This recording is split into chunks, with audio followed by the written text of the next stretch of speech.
ប្រទេសទាំង10ដែលមានប្រជាជនច្រើនបំផុតនៅក្នុងពិភពលោកចំណាត់ថ្នាក់ទី10ប្រទេសមិចស៊ីកូប្រទេសមិចស៊ីកូមានទីតាំងស្ថិតនៅតំបន់អាមេរិកខាងជើងដោយមានផ្ទៃដីប្រហែល 1.96 លានគីឡូម៉ែត្រការ៉េប្រទេសមិចស៊ីកូមានប្រជាជនប្រហែល130លាននាក់ដែលក្នុងនោះស្រីប្រហែល66លាននាក់ចំណាត់ថ្នាក់ទី9ប្រទេសរុស្ស៊ីប្រទេសរុស្ស៊ីមានទីតាំងស្ថិតនៅទ្វីបអឺរ៉ុបនិងអាស៊ីដោយមានផ្ទៃដី 17.1 លានគីឡូម៉ែត្រការ៉េប្រទេសរុស្ស៊ីមានប្រជាជនប្រហែល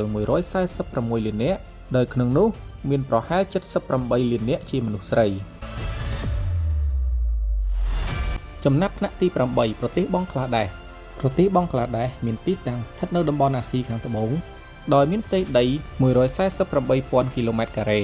ប្រទេសបង់ក្លាដេសមានប្រជាជនប្រហែល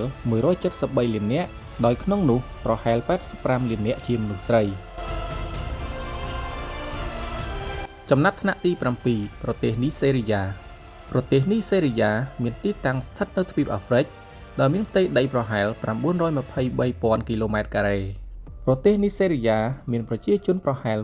227លាននាក់ដោយក្នុងនោះស្រីមានប្រហែល112លាននាក់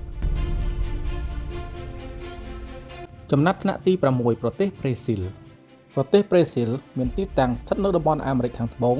ដែលមានផ្ទៃដីប្រហែល 8.5 លានគីឡូម៉ែត្រការ៉េប្រទេសប្រេស៊ីលមានប្រជាជនប្រហែល216លាននាក់ដោយក្នុងនោះប្រហែល110លាននាក់ជាមនុស្សស្រីចំណាត់ថ្នាក់ទី5ប្រទេសប៉ាគីស្ថានប្រទេសប៉ាគីស្ថានមានទីតាំងស្ថិតនៅតំបន់អាស៊ីខាងត្បូងដោយមានផ្ទៃដីប្រហែល 881,000 គីឡូម៉ែត្រការ៉េប្រទេសប៉ាគីស្ថានមានប្រជាជនប្រហែល240លាននាក់ហើយក្នុងនោះប្រហែល118លាននាក់ជាមនុស្សស្រីចំណាត់ថ្នាក់ទី4ប្រទេសឥណ្ឌូនេស៊ីប្រទេសឥណ្ឌូនេស៊ីមានទីតាំងស្ថិតនៅទ្វីបអាស៊ីដោយមានផ្ទៃដីប្រហែល 1.9 លានគីឡូម៉ែត្រការ៉េប្រទេសឥណ្ឌូនេស៊ីមានប្រជាជនប្រហែល280លាននាក់ដោយក្នុងនោះមានប្រហែល138លាននាក់ជាមនុស្សស្រីចំណាត់ថ្នាក់ទី3សហរដ្ឋអាមេរិកសហរដ្ឋអាមេរិកមានទីតាំងស្ថិតនៅតំបន់អាមេរិកខាងជើងដោយមានផ្ទៃដីប្រហែល 9.8 លានគីឡូម៉ែត្រការ៉េសហរដ្ឋអាមេរិកមានប្រជាជនប្រហែល340លាននាក់ដោយក្នុងនោះប្រហែល172លាននាក់ជាមនុស្សស្រីចំណាត់ថ្នាក់ទី2ប្រទេសចិនប្រទេសចិនមានទីតាំងស្ថិតនៅតំបន់អាស៊ីខាងកើតដែលមានផ្ទៃដីប្រហែល 9.6 លានគីឡូម៉ែត្រការ៉េប្រទេសចិនមានប្រជាជនប្រហែល 1.41 ពាន់លាននាក់ដោយក្នុងនោះប្រហែល680លាននាក់ជាមនុស្សស្រីចំណាត់ថ្នាក់ទី1ប្រទេសឥណ្ឌា